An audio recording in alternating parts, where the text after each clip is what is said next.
With the selection of a jury in the Sean Diddy Combs case almost complete, prosecutors are preparing for opening arguments on Monday. But they admit there's a snag. One of their key witnesses against the rapper appears to have gone missing. This comes as we learn that Combs' ex-girlfriend, who was seen on video being assaulted by the rapper, is pregnant. Please this indictment, sir, guilty or not guilty? Not guilty. Beneath the stark, cold glow of the Manhattan courtroom's lights, Sean Diddy Combs entered with measured steps. His eyes, hollow and inscrutable, seemed to shield an unspeakable secret, while his legal team huddled close, murmuring strategies to salvage his crumbling empire. The trial, which commenced in early May 2025, was poised to be a stage where truth would unfurl. Yet, just before the pivotal moment, a mystery sent shockwaves through the proceedings. Victim number 3, heralded as the golden key to unraveling the shadowy corners of Diddy's world, had vanished without a trace. Her witness chair stood empty, leaving a haunting question in the air. Had she chosen silence, or had someone ensured it? The prosecutor, face taut with strain, spoke in hushed tones of desperate efforts to locate her. The woman who had vowed to confront Diddy with her true identity laid bare. Now, there was no call, no sign, only a chilling void. Was this the fear of an individual buckling under immense pressure, or evidence of a greater force orchestrating from the shadows? Whispers in the courtroom grew sharper as the Combs family was drawn into the maelstrom. Justin Dior Combs and Janice Combs, Diddy's sons and mother, were conspicuously absent from recent hearings. Rumors spread like wildfire. Were they entangled in internal disputes over the family's vast fortune, or somehow linked to the enigmatic disappearance of this critical witness? Some spoke in low tones of anonymous messages, interrupted calls and silent figures trailing victim number 3 before she vanished. Diddy, under oath, denied any connection to her disappearance, but the flicker of uncertainty in his gaze sowed doubt among the jurors, who questioned the veracity of his words. His family, once a steadfast pillar of support, now stood cloaked in suspicion. This case was no mere trial, it was a labyrinth of secrets, where each step could unveil a horrifying revelation. Where was victim number 3, and what truths did the Combs family conceal? The answers perhaps lurked in the darkness. As the jury scrutinized Diddy's every move, this saga posed a profound question: how would they judge him amidst his tangled lies and the enigma enveloping the Combs family? To be seated tomorrow in the racketeering and sex trafficking trial of Sean Diddy Combs. More prospective jurors questioned today to make up the group of 18 people needed to officially begin the trial on schedule on May 12th. And Combs has pleaded not guilty to racketeering, conspiracy, sex trafficking, and transportation to engage in prostitution charges, 5 counts. On a tense May day in 2025, as prosecutor Marin Comey laid a 200-page indictment on the table in a Manhattan courtroom, an unsettling shadow loomed, foreshadowing unprecedented challenges in the case against Sean Diddy Combs. The disappearance of victim number 3, a witness expected to shake the foundations of Diddy's empire, dealt a crushing blow to the prosecutor's hopes. Court records revealed that just days before the trial's opening in May 2025, she abruptly severed all contact, erasing her final flurry of social media posts, frantic messages hinting at anonymous warnings from shadowy accounts, threatening to make her regret testifying. A close source disclosed that she fled her suburban apartment in haste, leaving behind personal belongings and trial preparation documents as if escaping a malevolent specter. Her absence not only weakened the indictment, but also cast a pall of fear over other witnesses already hesitant to challenge Diddy's formidable influence. The pressure extended beyond victim number 3. Another witness, gripped by similar threats, withdrew at the 11th hour, leaving prosecutors grappling with a formidable obstacle in building their case. A brief but haunting letter from this witness spoke of sleepless nights and an inescapable sense of menace, as if the trial were not merely a legal battle, but a psychological maelstrom engulfing all involved. Veteran attorney Elizabeth Geddes, closely monitoring the case, described victim number 3's disappearance as a strategic catastrophe for the prosecution, especially given the scarcity of victims willing to speak out. Each witness who retreats is a brick pulled from the wall of justice, she remarked, emphasizing that the sensitive allegations of sexual abuse and violence, spanning 2 decades from 2004 to 2024, demanded extraordinary courage to confront a figure like Diddy. Former FBI agent Bobby Ciccone, in an interview with News Nation, painted a grim picture of the challenges in persuading witnesses. He portrayed Diddy as a monument of power, wielding not only wealth but an expansive network of connections, from A-list celebrities to behind-the-scenes industry titans. These allegations are not just sensitive, they unfolded in the shadows behind closed doors, Ciccone explained. How do you convince someone to stand up when they know they could lose everything? their career, their family, even their personal safety. An anonymous victim speaking through an encrypted call whispered in terror, "If I speak out, I'll be destroyed. Not just me, but everyone I love." Her confession cut like a blade, underscoring the injustice and fear stifling the faintest voices. The situation grew more intricate when an investigative reporter from The Intercept unveiled a bombshell, a leaked email from within Bad Boy Entertainment hinting at a covert crisis management team. Though unverified, the email alluded to sophisticated campaigns to quash allegations against Diddy, ranging from bribes to legal intimidation. It suggested a meticulously orchestrated system of manipulation where power and money silenced witnesses like victim number 3. The Diddy case is not an outlier, a legal commentator observed. It's emblematic of a system where the powerful can manipulate justice, rendering victims invisible. Yet, as prosecutors strove to pierce this wall of silence, a clandestine network of manipulation began to surface, with signs that Diddy did not act alone, but was backed by a sprawling power structure. The Combs family, once seen as an unshakable foundation, was unexpectedly thrust into the crosshairs of suspicion. Justin Dior Combs and Christian King Combs, Diddy's sons, faced allegations of involvement in their father's notorious freak-off parties, where illegal activities allegedly took place. A leaked court document revealed their presence at some of these events, though their roles remain unclear. Meanwhile, Janice Combs, Diddy's mother, was rumored to be quietly consolidating key assets, from stakes in Bad Boy Entertainment to properties in Los Angeles and Miami. These moves fueled speculation that the Combs family was bracing for the worst-case scenario, or more troublingly, working to shield the empire from the legal tempest. An unverified ex-post even questioned whether Janice was leveraging connections to clean up issues tied to victim number 3. The collision of legal accusations and family drama created a vortex of tension, where each new detail only deepened the fog of mystery. Despite possessing evidence like the video of Diddy assaulting Cassie Ventura and hundreds of pages of documents, prosecutors faced an invisible barrier. The terror of witnesses, the weight of public scrutiny, and the shadow of a power system that had long shielded Diddy. As the trial entered its contentious phase, the central question was not only whether justice would prevail, but whether silenced voices could muster the strength to shatter the wall of silence. Yet, as the FBI delved deeper into Diddy's network of influence, darker secrets loomed, threatening to topple not only him but the unseen forces behind him. I gotta give a special thank you to the people that was really like there for me. Cassie, for holding me down in the dark times. Love. Beneath the piercing, sterile light of Manhattan's federal courtroom on May 11, 2025, Sean Diddy Combs sat motionless in the defendant's chair, his taut expression betraying a tempest roiling within. The trial, now at the zenith of its contentious phase, was no mere legal proceeding. It was an arena where truth clashed with power and fame. At the heart of this maelstrom was victim number 3, the enigmatic witness who vanished on the eve of the trial. Her tightly guarded testimony, however, loomed as a razor-sharp blade, threatening to tear through the veil shrouding Diddy's alleged crimes. Her sudden absence, mere days before she was set to testify, ignited suspicions that Diddy, or those in his inner circle, had intervened to stifle the truth. The charges against him, ranging from orchestrating a criminal enterprise through Bad Boy Entertainment, his music empire accused of serving as a conduit for illicit activities, to assault, intimidation, and sexual abuse, not only stunned the public but also exposed a sophisticated web of manipulation. The FBI, unrelenting in its pursuit, marshaled its full force to uphold justice against a formidable adversary. As prosecutors unveiled shocking evidence from leaked recordings to insider testimonies, Diddy faced a cascade of new setbacks, cornering him in a perilous position where each misstep by his legal team and every fresh revelation struck like a mortal blow. Under oath, grilled by prosecutor Maureen Comey, Diddy and his attorneys vehemently denied ordering threats against victim number 3, insisting he never met her outside public events. Yet, a prison recording played in court on May 11th revealed him instructing an associate to send a message to her, sparking murmurs among the jury and prompting Judge Subramanian to call a brief recess to restore order. After the recording aired, the jury, their eyes alight with tension, retreated to deliberate in private. Some expressed outrage at the contradictions in Diddy's testimony, while others pondered whether he truly orchestrated victim number 3's disappearance or was merely a pawn in a larger manipulative network.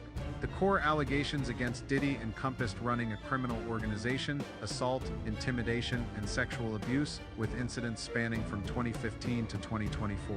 Prosecutor Maureen Comey, her voice cutting like a blade, opened the contentious phase with a devastating salvo. Victim number three's 47-page affidavit, recorded at the FBI's Chicago office on March 15, 2025. Sealed in a safe at the FBI's New York headquarters, this document painted a vivid portrait of Diddy's brutality. It detailed an assault at the Intercontinental Hotel in Los Angeles on June 23, 2016, where Diddy, in a fit of rage, battered a young woman into unconsciousness, leaving bloodstains on the floor. He grabbed her hair, dragged her down the hallway, and threatened to kill her if she reported it to the police, victim number three wrote. Another incident at a Miami penthouse on July 12, 2018, described Diddy whipping a different victim with a belt, leaving bruises she concealed for months. Her testimony further revealed that Diddy routinely carried a Glock 19 to intimidate, a claim corroborated when the FBI recovered a matching pistol from a safe in his Beverly Hills mansion on March 10, 2025, its serial number aligning perfectly with her description. Victim number three's disappearance on May 7th, hours after receiving a threatening message from a disposable phone in Las Vegas, Nevada, spurred the FBI into urgent action. A task force from the Witness Protection Unit in Washington, D.C. was dispatched that night, relocating her family, her mother, and two young siblings to a covert location in Virginia. The FBI is tracing the threat's origin, suspecting a close ally of Diddy, possibly from the Combs family's inner circle, orchestrated the attempt to silence her. Prosecutor Comey accused Diddy of using three-way calls from Brooklyn's Metropolitan Detention Center to send messages to potential witnesses. A recording from May 5th captured Diddy through an intermediary named Marcus Tate, pressing a woman named Lena Carter to claim their relationship was consensual. Carter, in her FBI testimony in Philadelphia on May 8th, revealed she was coerced under financial duress, with threats that her family would lose their home if she didn't comply. When this recording played in court on May 12th, the jury fell silent, their gazes fixed on Diddy, who remained impassive. Victim number three's absence cast a dark shadow over the trial, yet her safeguarded testimony burned like an ember poised to incinerate Diddy's empire. Diddy's legal team, led by Tenny Garagos, fiercely countered, arguing the allegations lacked direct evidence and relied on one-sided claims from opportunists. They insisted Diddy's actions fell within the bounds of personal relationships, with no physical proof of violence or threats. Yet, Diddy's silence in the dock, uttering not a word, only deepened suspicions. A stunning moment unfolded when Diddy, under oath, denied threatening victim number three, but the prison recording of him ordering a message sent to her sent ripples through the jury. Judge Subramanian instructed the jury to disregard this detail, but their skeptical glances suggested they were dissecting Diddy's deceptive testimony. The Washington Post, in a May 13th analysis, called it an irreparable crack in Diddy's defensive wall, noting his legal team's struggle against a mountain of damning evidence. The FBI, collaborating with the Department of Homeland Security, escalated the investigation, zeroing in on the manipulative network behind Diddy. A bombshell emerged on May 10th when the FBI uncovered a video on the dark web flagged by an anonymous tipster self-identified as Truth Seeker 2025.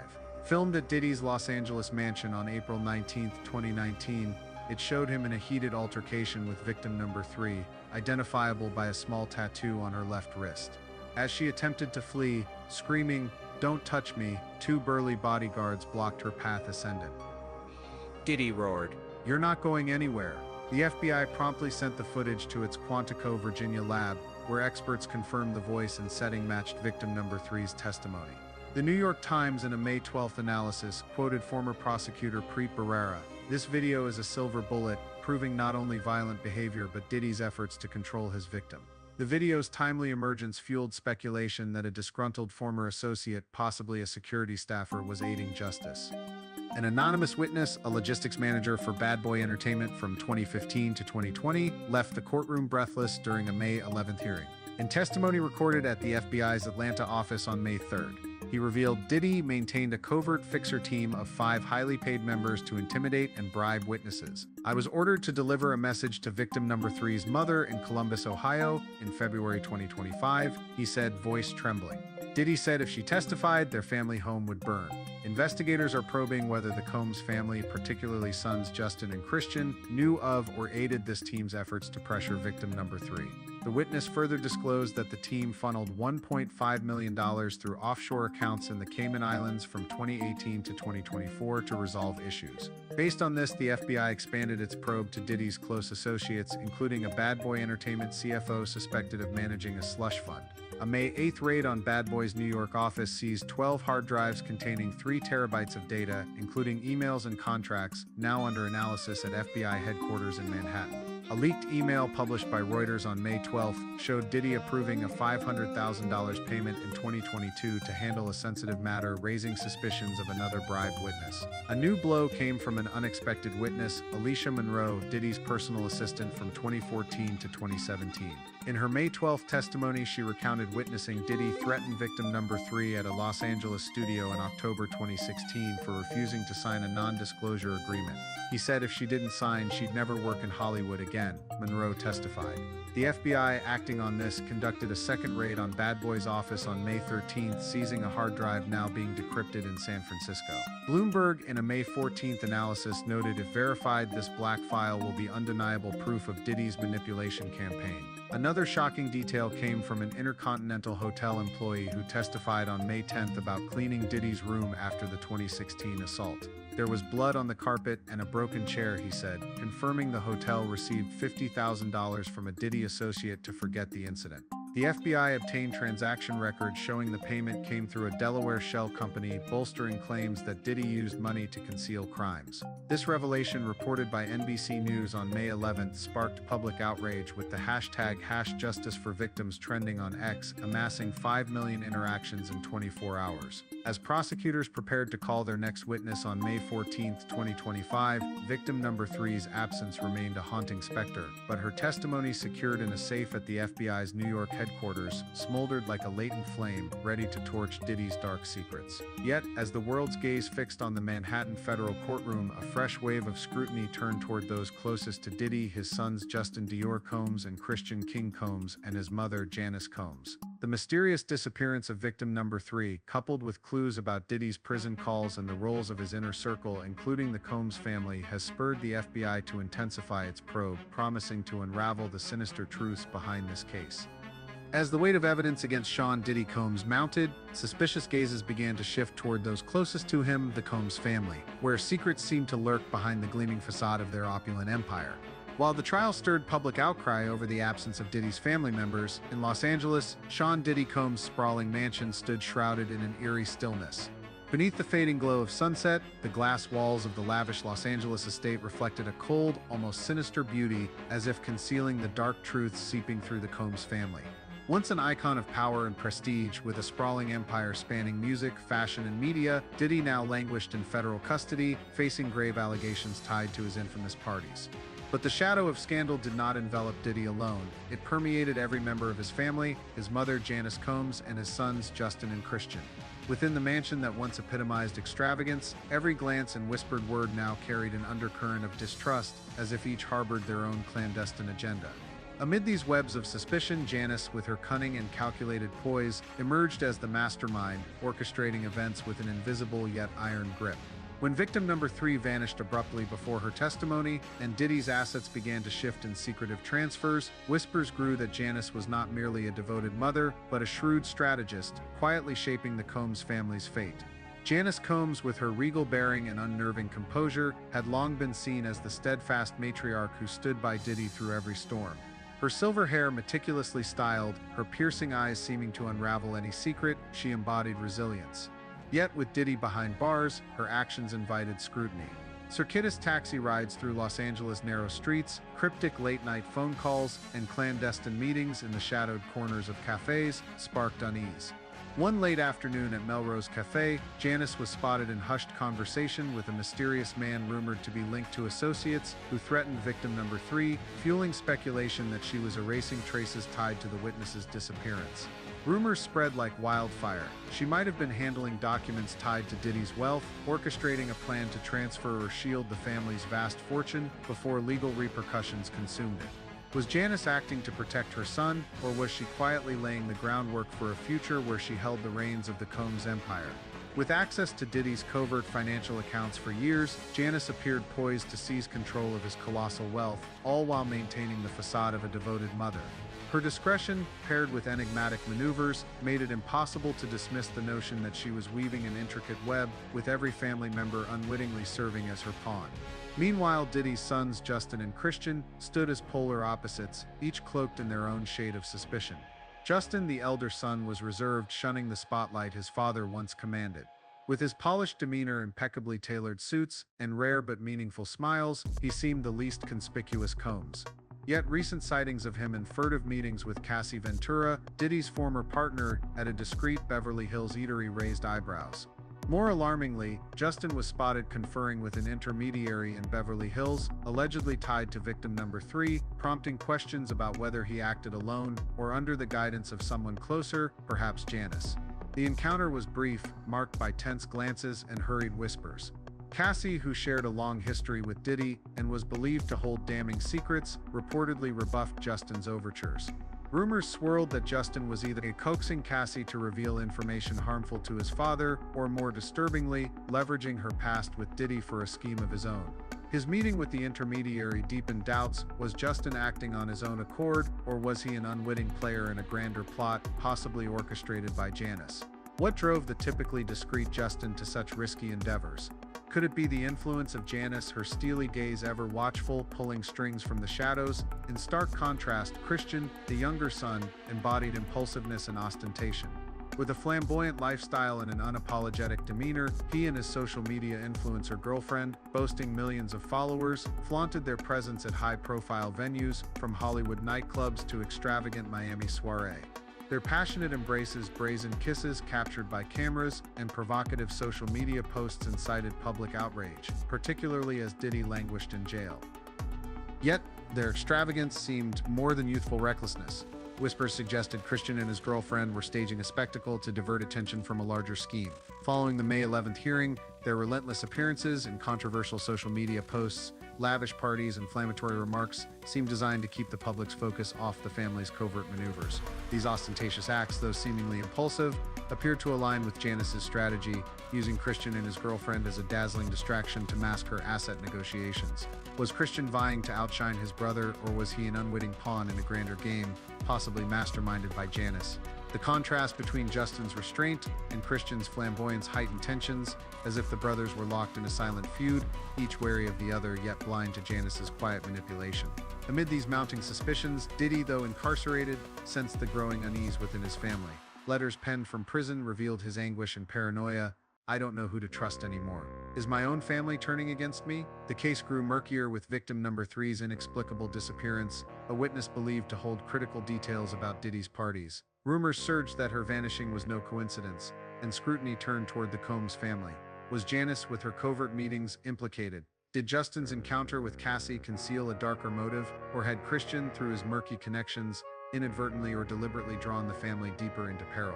No one knew for certain, but victim number 3's absence was the spark that ignited Diddy's fears of betrayal within his own kin. Cassie Ventura, Diddy's former partner, further muddied the waters. Though she rebuffed Justin, she remained entangled in the fray. Sources hinted that Cassie possessed secrets capable of toppling Diddy's empire, and her meeting with Justin might have been a calculated move to protect herself or settle old scores. Yet, Cassie was no open book. Was she covertly aligning with a Combs family member, or merely a pawn ensnared in their internal strife? Her presence, coupled with Justin's cryptic actions, fueled suspicions of a broader conspiracy, with Janice, ever astute, seemingly the only one capable of connecting the dots. Through this tangle of doubt, Janice emerged as an enigmatic yet commanding figure. She betrayed no hint of panic, even as Diddy hired private investigators from prison to monitor his family. Her secretive trips, untraceable calls, and lawyer meetings were calibrated to be just vague enough to sow doubt without inviting conclusions. She knew Justin's blind loyalty could be nudged into risky moves like his meeting with Cassie. She also understood that Christian's recklessness made him the perfect decoy, drawing public and Diddy's scrutiny. Every step Janice took was a calculated gambit, yet she cloaked herself in the guise of a devoted mother, speaking of family love and sacrifice for Sean. When Diddy's prison letters questioned her about rumors, Janice responded with soothing words, "I'll always be here for you, Sean. Don't let gossip sway you."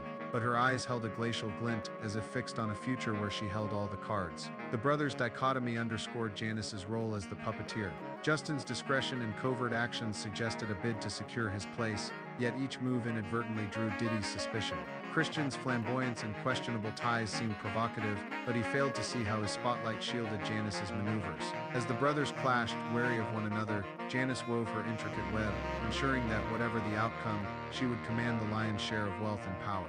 In the opulent yet chilling mansion, Janice Combs sat in quiet contemplation, her steely gaze sweeping over glass walls reflecting the dying sunset.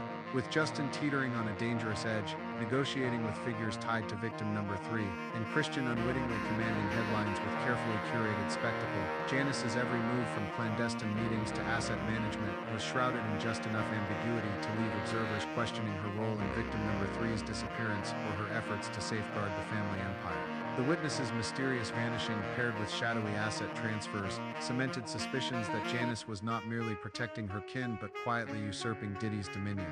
Each comforting word to her jailed son, every smile for the public, served as a flawless mask, concealing a meticulously crafted plan. As the world fixated on Diddy and his sons, Janice stood in the shadows, clutching the strings of power, poised to shape the Combs family's future, a future where she and she alone would emerge victorious. Amid the gloom of grave accusations and unraveling secrets, a flicker of hope began to emerge like a beam of light piercing the inky clouds over Los Angeles. Sean Diddy Combs, once an emblem of opulence and influence, now faced bleak days in federal custody as his victims, with extraordinary courage, rose to reclaim justice. From solitary voices, a formidable movement was taking shape, not only to hold Diddy accountable, but to inspire millions to believe that, no matter how dense the darkness, justice could still prevail. Cassie Ventura, one of Diddy's former partners, became a focal point when she chose to testify under her real name, defying threats to her safety and reputation. Refusing silence, she sat before cameras in a poignant television interview, her eyes resolute yet tinged with sorrow. "I lived in fear for too long," she said, her voice trembling but resolute.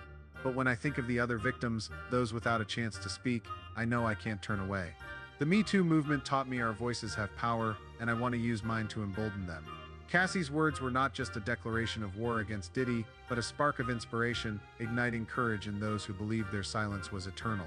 She fought not only for herself, but for others she believed deserved to be heard and healed. Sources revealed that Cassie, with the aid of a mysterious legal advisor, was preparing a civil lawsuit against Diddy, leveraging secrets from their years-long relationship. The timing of her lawsuit, coinciding with Janice Combs' clandestine meetings, led many to wonder if an unseen force was maneuvering to tip the scales against Diddy in the trial. Alongside Cassie, attorney Andrew Van Arsdale emerged as an unrelenting warrior for justice. Representing 37 victims and handling over 400 potential claims, Van Arsdale was more than a lawyer. He was a crusader with a mission. At a press conference packed with reporters, he stood before the microphone, his gaze piercing, and declared, Now, "We're not just fighting for the victims who've spoken out, but for those still shrouded in darkness. No matter how this trial ends, we won't stop until justice is served." Van Arsdale's commitment not only offered hope to victims, but sent a resounding message to the justice system: no one, no matter how powerful, stands above the law. His efforts, combined with victims' cooperation with federal investigators, transformed Diddy's case into a beacon of perseverance and bravery. Among these victims were those who chose a perilous yet profound path, collaborating with federal investigators. For them, this was not just a chance to hold Diddy accountable, but a way to seize justice they once thought unattainable. An anonymous victim, shielded by a witness protection program, penned a public letter to Diddy, her words etched with pain and resilience. "You stole my youth, but you can't take my voice. I stand here not just for myself, but for everyone you've harmed. We won't let you keep running." Published across social media, the letter went viral, becoming a symbol of unity and strength for survivors. Her words were not merely an accusation, but a reminder that no matter Diddy's might, the victims' voices could shake the world. This solidarity was amplified by a new figure, Aaliyah Carter, a 25-year-old social activist with a fiery heart and a grand vision. Aaliyah launched the online campaign #Justice for Diddy Victims, rallying communities to support the victims. Through powerful posts, inspiring videos, and live streams drawing thousands, she turned her campaign into a global movement, amassing millions of supporters. "We can't let the powerful keep abusing and evading accountability," she declared in a viral video, her eyes blazing with resolve. "Every share, every signature, every voice is a brick in the wall of justice." Aaliyah's campaign not only pressured the justice system but breathed new life into the fight, assuring victims they were not alone, that the world stood behind them. Meanwhile, federal investigators harnessed cutting-edge technology to delve deeper into the case. Using artificial intelligence, they sifted through terabytes of data from Diddy's iCloud and devices, uncovering hidden patterns, encumbrous emails, texts, and videos. These technological breakthroughs not only bolstered the case against Diddy, but illuminated the vast scope of his alleged illicit activities. A former FBI agent, experienced in witness protection, underscored the importance of building trust with victims. These individuals have endured unimaginable trauma, he said in an interview. To get them to speak, we must ensure they feel safe and heard. Witness protection programs are key, but trust is the foundation.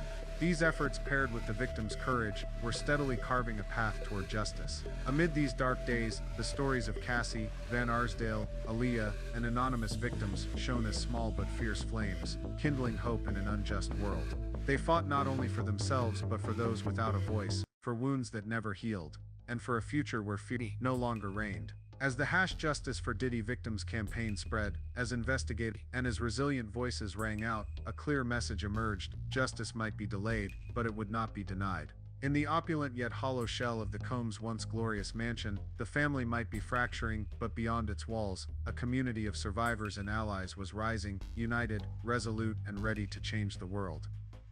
As the trial spotlight pierces the shadowy recesses of Sean Diddy Combs' empire, a broader narrative unfolds, not merely about one man facing his reckoning, but about an industry tainted by power and abuse.